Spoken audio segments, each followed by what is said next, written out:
it's all about doing specific swims and to spend a lot of time with the gear, with the pull buoy and the paddles, and to really optimize your technique with the gear.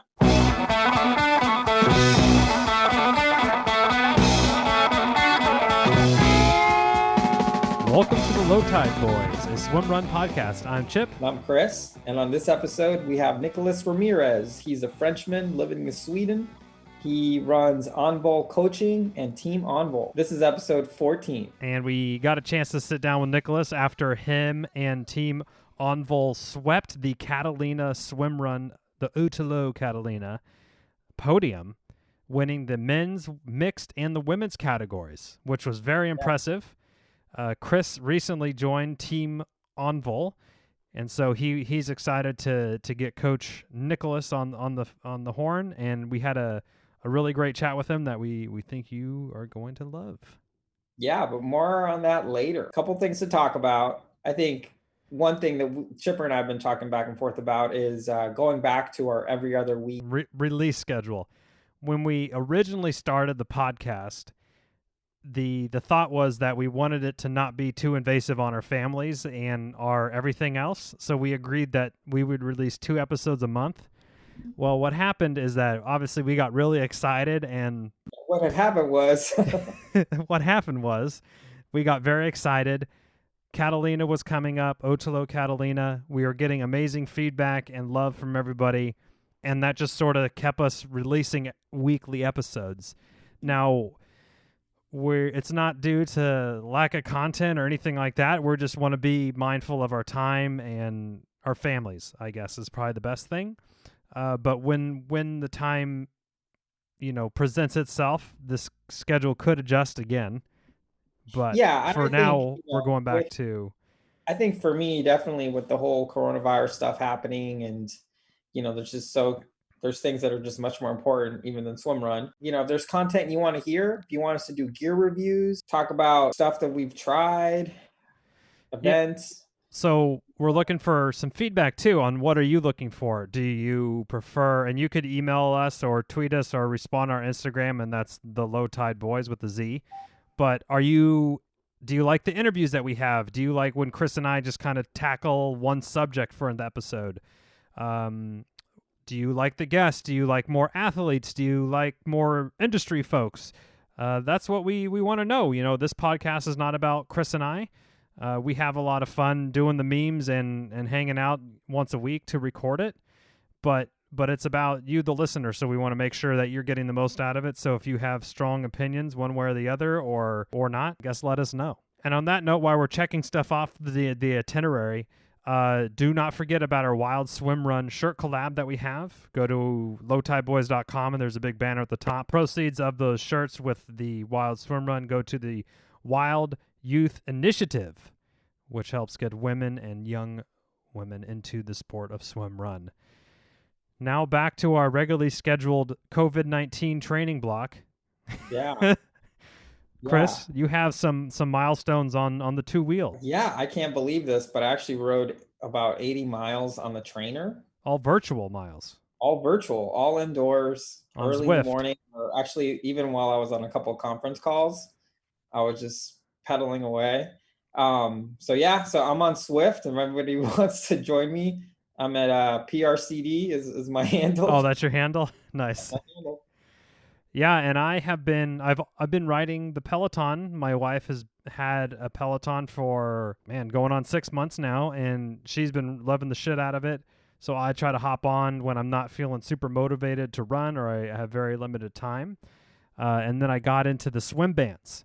I was doing some dry land swimming stuff. We shared a couple cool workouts to our Instagram page, and then we still owe you the workout page on our site. So someone can tweet us at Low Tide Boyz or respond on Instagram and hold us accountable. Hold us accountable to put that page up. Where Chris and I live in Marin, all trail running is now banned. So any running that we do is exclusively to the roads and the sidewalks. Yeah, I've already broken the law this week. What's the statute of limitations on this? I wanted to run by the ocean. So I was just like, what's the worst that's going to happen? But there weren't that many people there and I went super early. So I was appropriately socially distanced at all times. I have heard some places, I think it was Colorado, imposing directional navigation. Like if you're on this trail, you have to be going this way. And that sort of encourages the social distancing. Obviously, single track is kind of where this is a problem, right? Is that, somebody has to get way off the trail to get 6 feet out of the way. But if it's single file, then not so much, maybe. So yeah, thanks.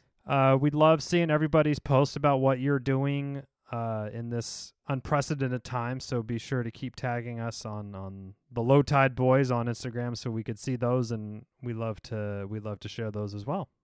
And I just have a question. This is for our Swedish listeners. How come your pools are open? It's like the only place where people are swimming. From my understanding, and I will love to hear the Swedish insights or just general European insights on this, but from what I gather, the government trusts their the populace enough to just be safe and not be stupid. Because in America, if you said, okay, there's no shelter in place, but just be careful, people would still be going crazy. Like nobody would change anything. So I think in Sweden, there's a different level of, I guess we'll just call it self-preservation or intelligence. I don't know, than in the U.S. Intelligence, I think. But yeah, it's fascinating to me, and it's great to see people swimming. So that's great. It's all great. We're so happy for you.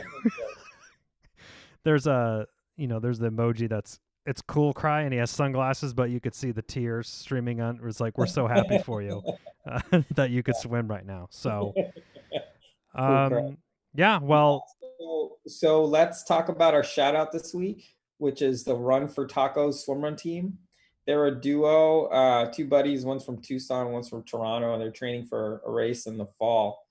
And they've been supportive and liking the memes and stuff. So we just want to give them a shout out. And and with that, enjoy this episode featuring Nicolas Remirez. Enjoy.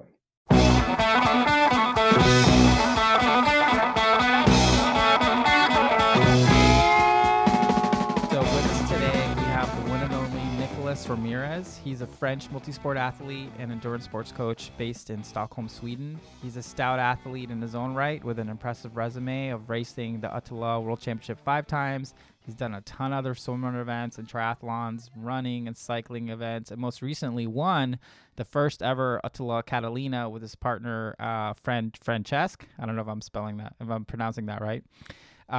Nicolas created Envol Coaching, where he works with athletes of all levels of endurance for events including triathlon, running from 5K to ultramarathon, open water swimming events, and swim, run, and cycling. If that wasn't enough, he also started Team Envol, which is an international swim run team where athletes get training advice, a community to ask questions, and support each other at events. In Catalina alone, there were 24 Team Envol members racing. I recently joined Team Envol after meeting Nicolas in Catalina, and I'm pretty stoked to actually learn how to properly train for a swimrun event rather than just do what Chipper and I usually do, which is just do a lot of swimming and running. So Nicolas, thank you so much for being on the show. I know it's early in Sweden right now. No, thanks to you to invite me for this podcast. Yeah, no problem. So, the first question we ask all of our guests, and for you, it's a little different because you have such a diverse endurance background, but we're really curious sort of how you first learned about swimrun and what that journey was like for you. Well, I'm a French athlete, and I moved to Sweden now almost 9 years ago. In 2014, I was running a lot of running race and organizing a few events in Stockholm, in Sweden, and then I met a lot of endurance athletes during these events, and some of them they were doing swimrun, and they start to explain me what it was, and they asked me to come and train with them. Well, basically just to go in the forest and to do some swimrun from lake to lake. Then I find it interesting, and I did more and more with them, and I had the opportunity to do a few races with them. It was not so many races at this time, and well, I was doing quite well. It was not so much competition at this time, and the results were good, and I got really hooked. And then I got the opportunity to do the World Championships in that year, to do Attila. Then I said, okay, well, why not? Then I start training for it, and well, unfortunately, it didn't happen in 2014. But I got so motivated, and then I tried to find a perfect partner for the next year, the 2015 edition, and to focus on Attila 2015. And then, well, I find my friend Julian Dent, an Australian guy living in Stockholm, and we had a really good time because we were always training together, and I really enjoyed this team sport, this team effect. And well, we did really well in 2015, and yeah, and that's how it started. I got really hooked by the training with someone and being always outside, and I really enjoyed it. Now, Nicolas, were you already coaching athletes in 2014, 2015, or did that come later? At this time, I was not coaching yet. I had a few athletes. I was helping them with their running, but it really started in 2000, yeah, end of 2015, 2016. I started really coaching, and yeah, and then swimrun. I started coaching really swimrun end of 2016, 2017. It was mostly swimrunner I started coaching, and now I'm only coaching swimrunners. It's I don't have any other type of athlete. Even if I tell people I can do triathlon and other type of coaching, but it's quite busy with the swimrunners. Awesome. Yeah, I mean, I would be curious a little bit about, you're one of the only swimrun specific coaches that I'm familiar with. Chris, I feel like... Yeah, no, I mean, as far as, again, you know, meeting everyone in person in Catalina and just seeing the whole operation, you know, after the race, you know, after speaking with you, and obviously you guys did really well. After the race, I was just looking up, let me learn more about this Team Envol thing, and I was like, all right, I'll just do it. Seems like a good idea. And we really like your values that you have for your team. You know, Chris shared them with me about, you know, what it kind of means to be kind in the community, and it's very aligned with what Odyssey has as their values. And I was hoping that you would be able to speak a little bit about why you kind of made that your foundation of being a good community member on Team Envol. Yeah, well, when I started this Team Envol project, it was in 2015, and it was already 3 years I was doing swimrun, and unfortunately, my friend Julian Den, this Australian guy I was racing with at the beginning, he couldn't race much that year, and then I was struggling to find some partner to train with and to race with, who have the same goals and the same ideas than me, and wanted the same result. Then I said, okay, well, if I'm creating my own squad, my own team, then I'm gonna get some people to train with me and to race. I would find a perfect partner.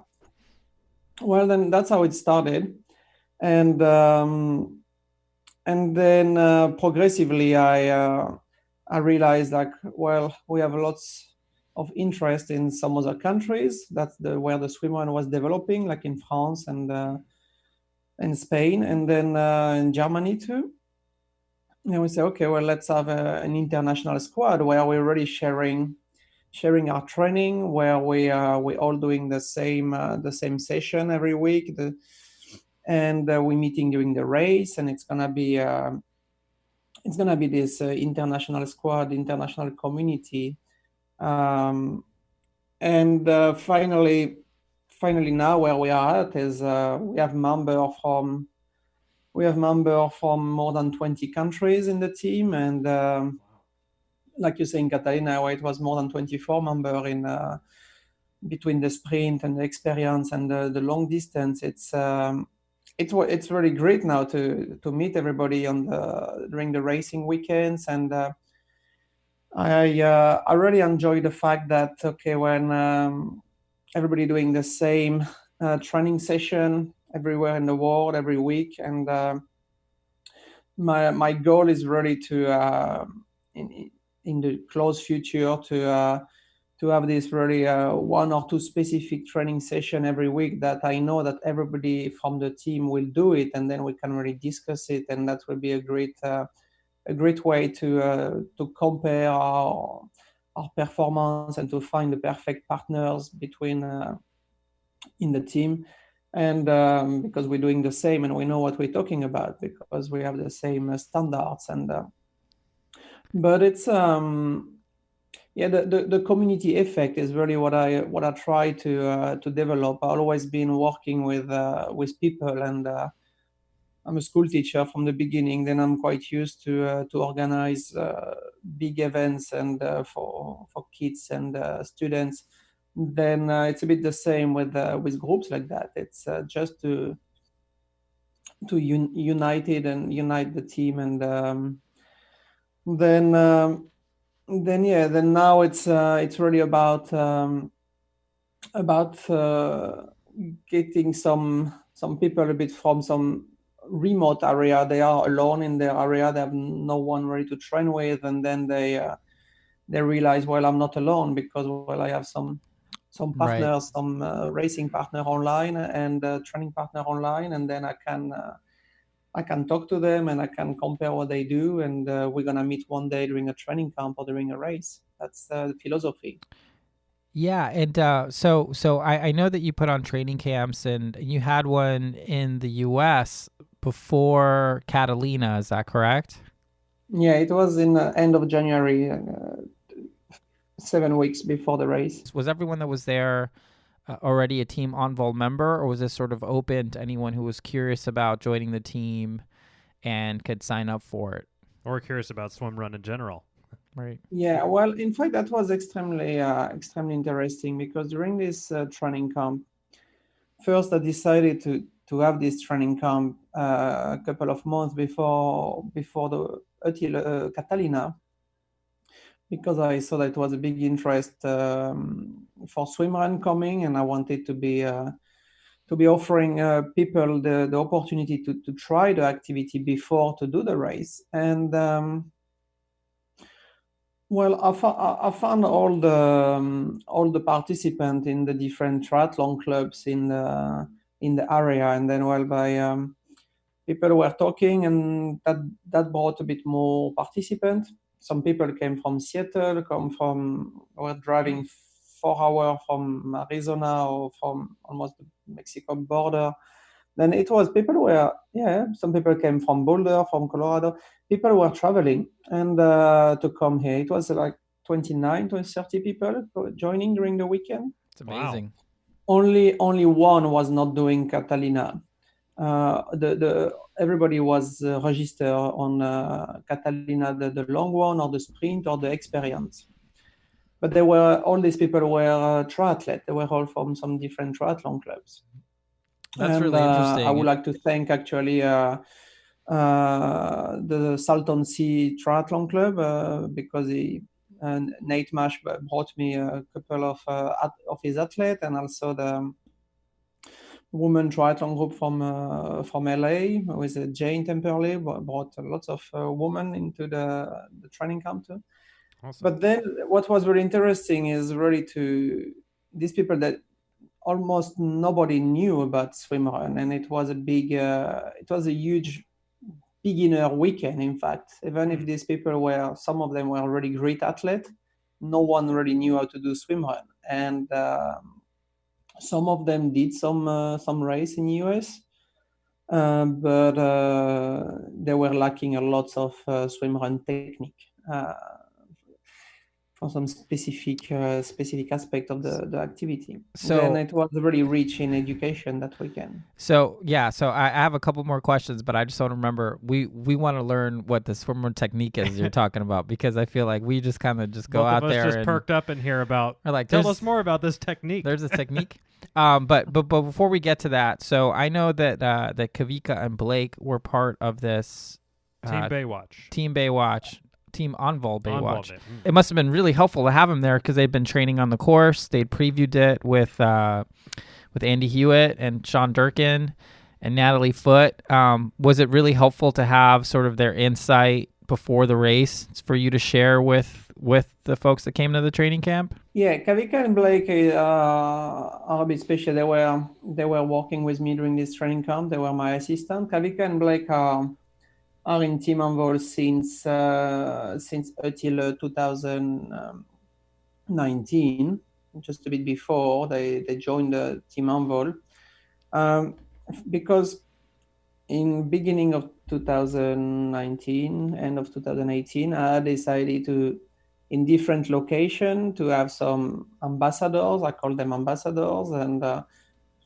these guys were supposed to organize some, to be there on the location to help the local athlete to join the sport, to join the swimrun, and then for sure to join Team Envol.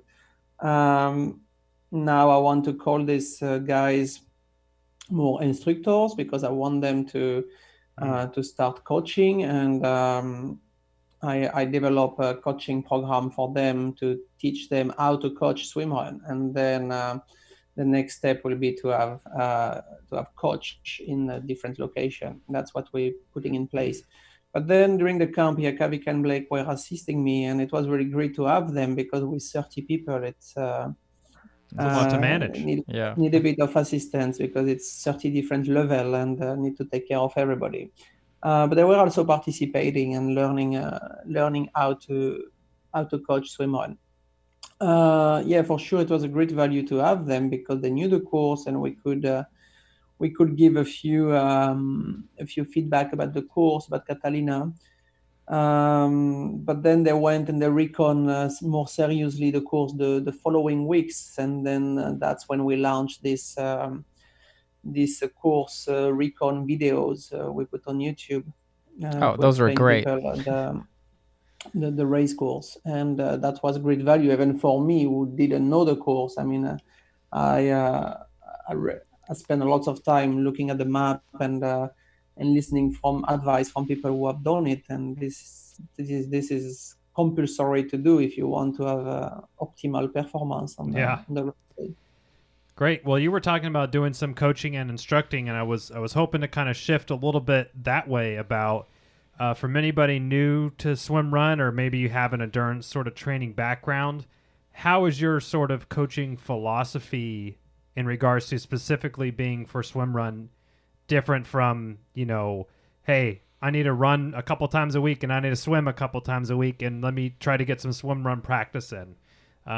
Tell me a little bit about how your philosophy is on the week level for swim run specific kind of training. Yeah, well, it's the swim run is so new, and we have seen so many athletes coming from different background, and during the maybe since 2014, since I'm into the sport, we were always trying to understand, okay, who are the best athletes for swimrun? Is it the triathlete? Is it the multisport? Is it the runners? Mm-hmm. But then since 2017, I would say it's we are seriously training for swimrun. I mean, all the people I know who are in the top 5, top 10 at Ötillö or some, they on the World Championship, they're all doing swimrun. They're not doing triathlon or multisport. They stop their other activity. They're focusing on swimrun. Mm-hmm. That's what we try.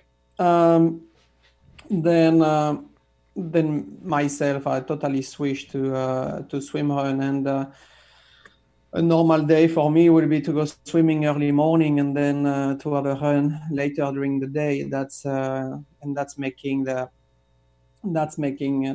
2 sessions a day.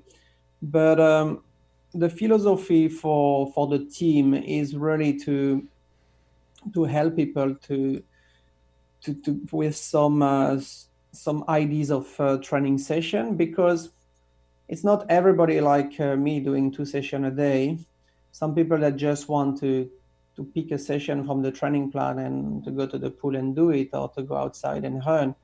But it's they need to know what to do. It's not just go out and run or go to the pool and do some laps, or put your pool boy paddles and do some laps. Mm-hmm.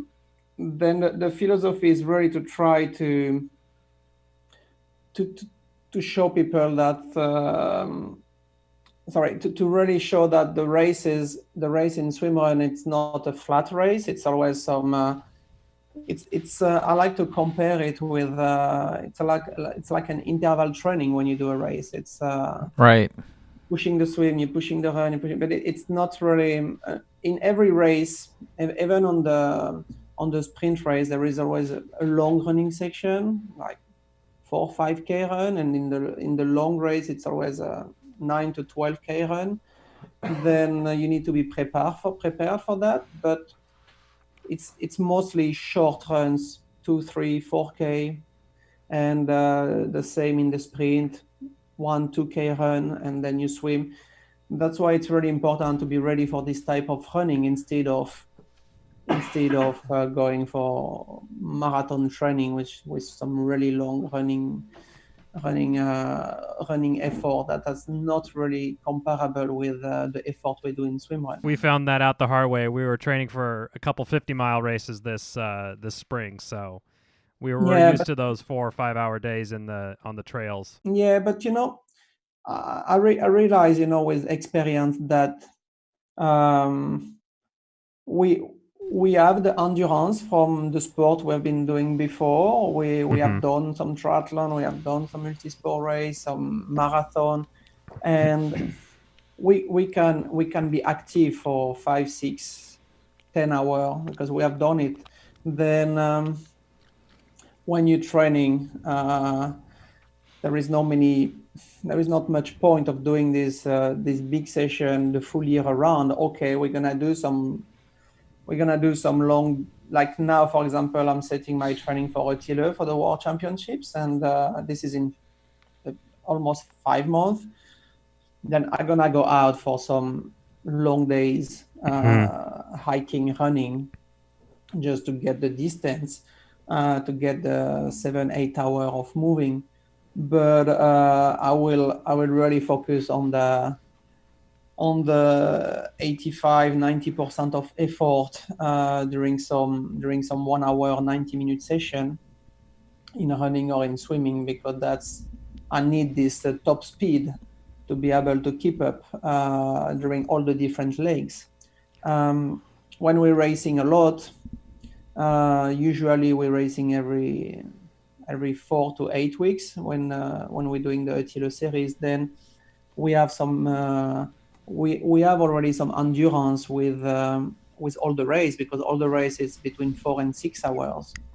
Then we're making a lot of endurance during this race. Then there is not much point to do some 4 or 5 hour runs or hike on the trail during the trainings. But I've done this long training in 2014, 2015 when we were training for Attila.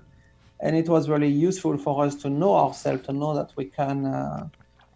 But then when I see all the other top athletes in swimrun, how they train, well, we're kind of all doing the same, and we're really focusing on this top speed or threshold speed. And because that's what we do during the race. This is I will compare the running training for a swimrun. I will compare it with half marathon training or 10-kilometer training. That's really more and when it comes to swimming, well, for sure you need to, it's such a technical sport, the swimming, then you always have to train your technique.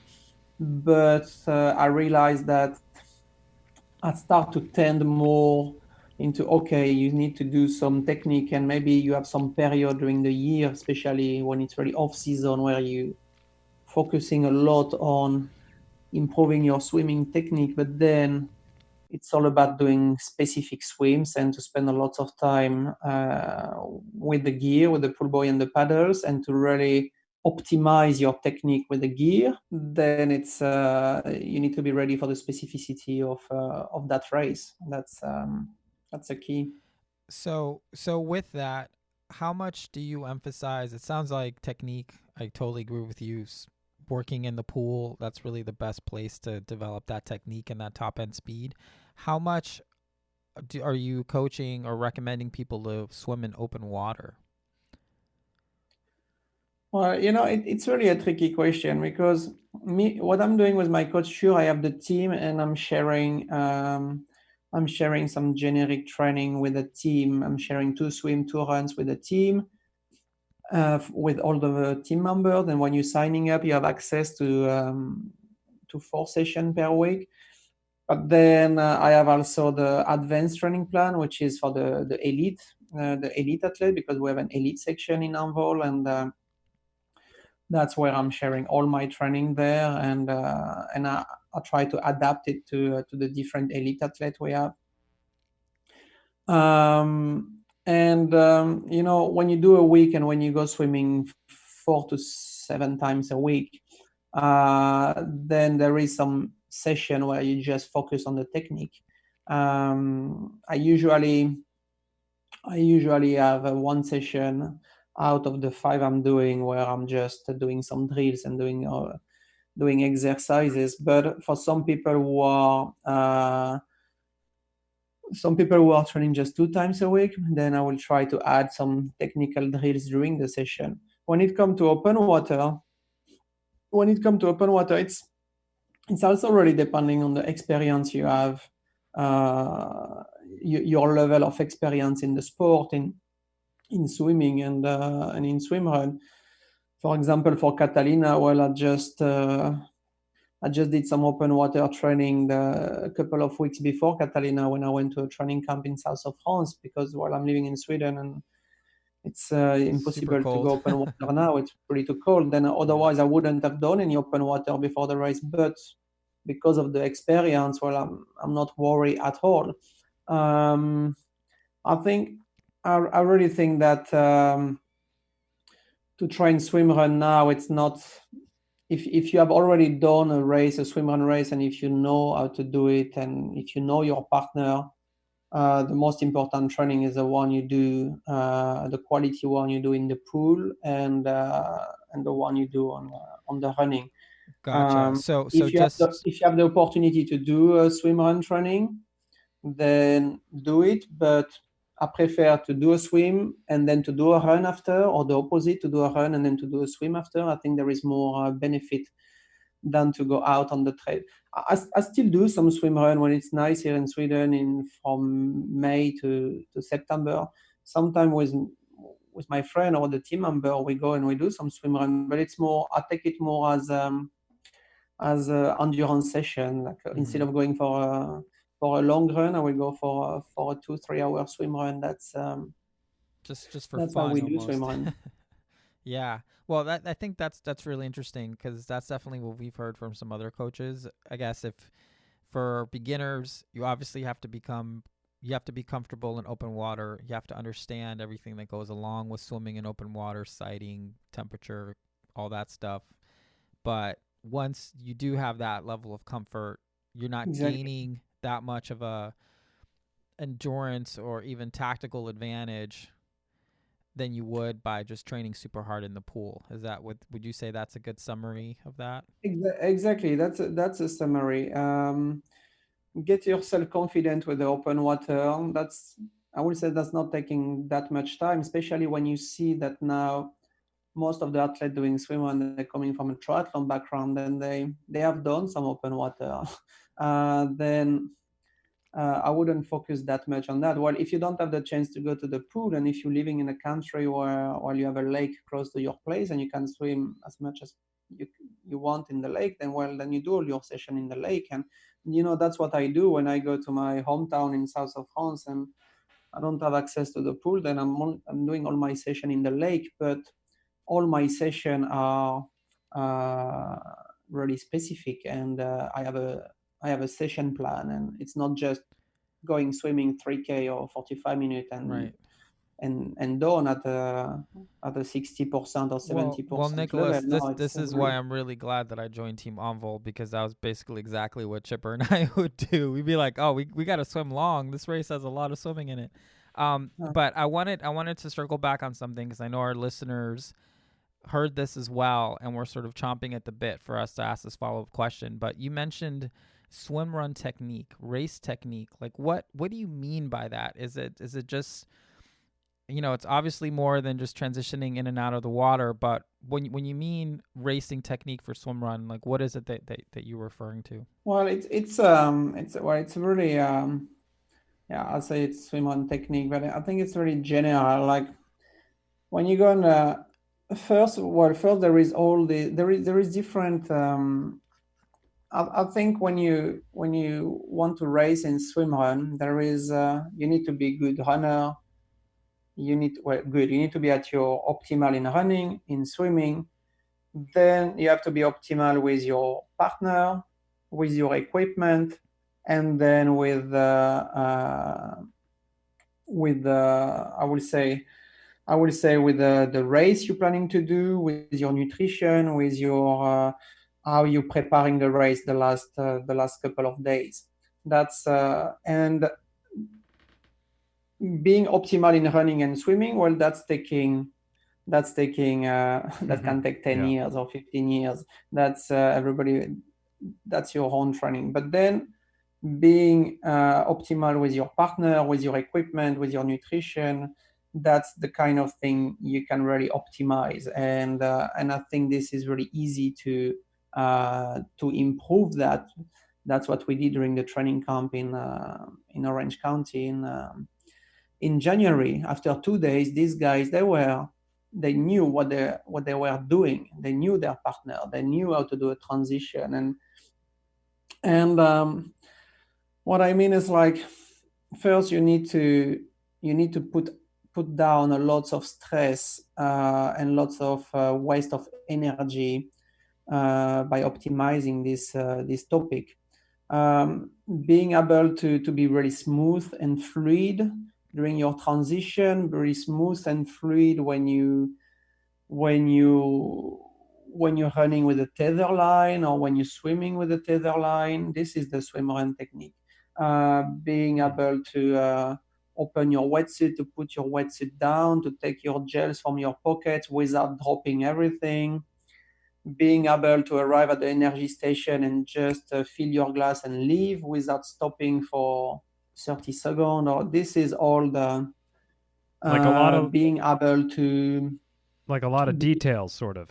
Yeah, lots of details, but for that you need to practice that. And when I was telling you, it's gonna be Attila Ute, the race in Sweden in 23rd of May. Hopefully it will be on, and I'm gonna maybe race with my friend Julian Den, this Australian guy. We know each other so well, but during the week or 2 weeks before the race, I know we're gonna do a few swim run sessions together, but we're not doing a 3-hour swim run session. Now we're going to the local lake just in front of my house, and then we're just taking a 50-meter swim and a 50-meter run. And during this 50-meter swim and 50-meter run, like, everything is so optimized. You don't even realize that we have been going from swimming to running, because it's like there is no transition. It's only one activity. That's why when people are writing swim run with swim dash run, or swim with a big S and run with a big R, and I'm not really agree with that, because it's only one activity. You don't really see the transition. But this and then the relation with your partner, that's a kind of thing.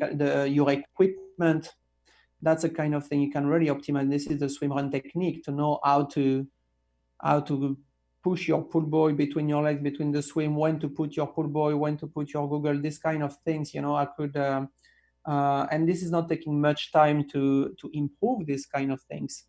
And that's what I do with during my courses. We always have some moment when we're practicing that, and after after a couple of repetition with the right advice and the right feedback, well, people are optimizing that, and then you're taking off a lot of stress from, and then you can really focus on your performance, physical performance, instead of losing lots of energy with this.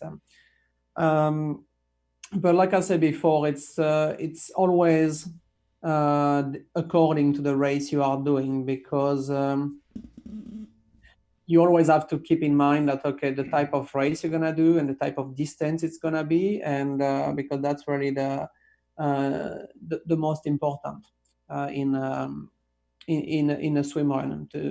If you want to really be optimal, then you have to know what you put your feet on and to train for it. For example, Catalina was all this really steep downhill, and if you don't know that it's going to be steep downhill like that, extremely hard to run full speed in this downhill. But then, okay, you're planning to put your wetsuit up and your goggles and to get ready for the swim during the downhill, but then they are too steep and you can't really do that. Then you have to do that on the last 50 meters before you enter the water, and this is too late to have a really smooth transition. Then you will have to stop before the swim and to put your wetsuit up, and this is really not fluid and smooth. But you need to know the typology of the race first. And if you know that, then maybe you would have put your wetsuit up and prepare yourself on the top of the downhill. Yep. When it was easy to do, and then you can run the downhill without any stress trying to get ready for the next swim. That's yeah. I mean, I feel like the way you're describing that, obviously there's a lot of experience for what you're saying, yeah. but some of it is just when you're really new to the sport. There's so many moving pieces. Like you kind of get lost in sort of the complications of all that stuff. But I think what you're saying is like that stuff you can actually get over that really quickly, and sort of optimize your time. I mean, I remember telling Chipper before Catalina started that, oh wow, all like the guys in the front are all capped down for that first run. And you know, right when I was about to suggest that we should do that, yeah. You know, the gun went off. The gun goes off. So yeah, so that's the type of thing where it's like, I mean, we sort of knew there was a big climb right off the bat, but you know, I guess we hadn't thought it through that far. Yeah. That one. Yeah, I was myself. I was planning to put the wetsuit down too, but before the start, I say no, I keep it on because it was a little chilly. Yeah. And finally it was fine, but. I mean, you need to know yourself too. But I really think, you know, on a race like Catalina, I mean, when I see the times we did and the times let's say the beginner swim runner did, I'm talking about if I take some American team, we did really well and we finish on the podium or on the top 5 or top 8, then they did really well, these guys. But I reckon next year, with a bit of experience and knowing the course, it will be a really tight race with these guys because they are extremely good athletes. Right. Well, hopefully we're gonna be faster too. Then yeah, you guys have that same experience. So what did you think of Catalina? Obviously, you've done a bunch of Attila brand races. What did you think of the first ever race in the US? And I've done all the Attila races in the last 2 years, and I know them all quite well because, like I told you, I'm studying a lot the course, and I try to recon everything before, and some of them I've done then 3-4 times. Then it's I know all the details of the race. I don't even write down the distance on the paddles or anything. It's yeah. I know when the swims are coming. But I really enjoyed Catalina. It was a bit like I was expecting, with some really steep climbs, steep downhill, and well, I didn't see much during the swim because my goggles were a bit foggy. Then I didn't have the chance to see any fishes. But I really enjoy. In fact, I was a bit impressed by the landscape because everything is so big and stunning, and you have these nice mountains on the background, and everything is so green. And now it's some really paradise landscape, and that was cool. I really enjoyed this race because I think the loop is it's making sense. It's a nice course. It's making a nice loop. It's and then you have a good mix between the short run, the long run, and some short swim, long one. It's I think the race have been well planned, and I like the quality of the running surface. To run on this kind of tracks, it's nice, it's comfortable, and it's not too aggressive, and it's not too painful. That's you can run when you're done with the climb and the steep downhill. You can really run at some half marathon pace, what we're training for, and that's I really enjoy it instead of just struggling on some sharp rocks or. Okay, so a quick follow-up question to that. So you've done every single Attila race. Which is your favorite? World Championship, or is there a... It's hard to tell, it's because there is the favorite with the location, favorite because of my result, favorite with the experience I had. Right. No, I think I really I like them all, and I had a really good experience in Malta the last one in November. That I really enjoyed this course to go all along the coast of the Malta Island. I think it was really cool, and probably my favorite is the one here in Stockholm in Utö, because I know extremely well this place, and that's where we won this race in 2015, and we have been training on the course so much, and this is really a place I like.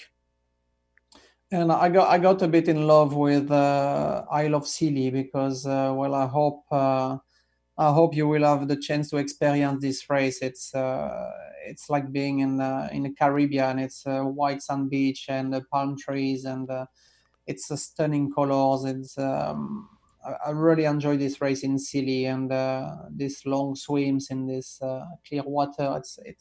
It's an amazing one, and no, it's probably if we talk about landscape, and I like Scilly. It's an adventure to go there. It's a full experience, the one in Scilly. We're sold on that. You didn't. Yeah, that wasn't a very hard sell, but we're in. Okay. So your team, what is the percentage? And as you've Team Envol's been around for a couple of years now. How have you seen it grow from the amount of members that you have that are from the United States? And what do you think is kind of playing a part into that growth into Swimrun into the United States? Yeah, I now, for example, after the training camp in January, we have 5 people who sign up in the team. After the race in Catalina, we had 2 more who sign up. Then it's coming. It's coming. Well, now it's a bit difficult with people can't really train with this this we have, but it will start again soon, I hope. It has been for me, the plan is to have this coach in places in different locations, and to create these local communities, to have communities in south of LA, to have communities in Seattle, and why not San Francisco, in the East Coast, in different places where there is. We have some in Phoenix with Dana and Robin there doing a great job. And then if this location are doing a great job, then they will recruit more members, and then that's how the community will grow, and then we will have some more team Envol represented in the American races, because that's we want to be. We have a philosophy this year that we want to be on every races around the world, having some members of Team Envol representing the team. I love it. That's the plan. I think it's gonna grow quite big in US, the team, which mean while the swimrun will grow, but Envol we helping each other. The swimrun is a racer organizer helping Envol to grow, and we're helping the race organizer also by bringing more people into swimrun racing. Then if you it's a win-win situation for everybody. If the race organizer help us with making some promotion of Envol, then for sure we're gonna bring them some more athletes and in long term. Great. And what about the sport in general? Like what would you kind of, and you've seen the sport really accelerate in the last couple of years, in Europe and everything. What in your opinion will get that same level of growth but in the United States? I think it's gonna be exactly the same than in Europe, in some countries like in France or in Germany. This is the Triathlon Federation who are organizing who are helping the swimrun to grow, and then basically you see all the triathlon club now, they're organizing some swimrun because, well, it's a source of revenue for them to have one more race, and it's bringing some more athletes, some different athletes into the sport, because sure, like I say, it's mostly triathlete going into swimrun, but there is also some people who are just keen on the adventure and just going out swimming and running, and that's how they love swimrun, and that's how I like it too, not having any sometimes I just like to go out and not even taking a wetsuit, but just going running and swimming and just enjoying a free moment outdoor, and that's it's not all about racing. But these people, they try races and they will go and do their local race, which is organized by a triathlon club in France or in Germany. And that's why there is so many races in this country now. And I reckon it's going to be the same in US. It's going to be more, from what I've been talking a bit in Catalina and during the training camp with some triathlon clubs. Yeah, they're planning to organize some small swim runs for their local communities. And in the next 3 years, I won't be surprised to see 100 or 200 races in US. It won't be surprising at all. Yeah. Well, we hope that's what happens, because we think it's such a great way to be in nature and to do it with a partner makes it really special. So Nicolas, we've kept you for a while. It's super early in Sweden. What's the best way for people to connect with you? Is it to go to teamenvol.com, or what's the best way for people to link up, and if they want to learn more about the team and your coaching? Right now, the best way to reach out for us is via social media, via Facebook or Instagram.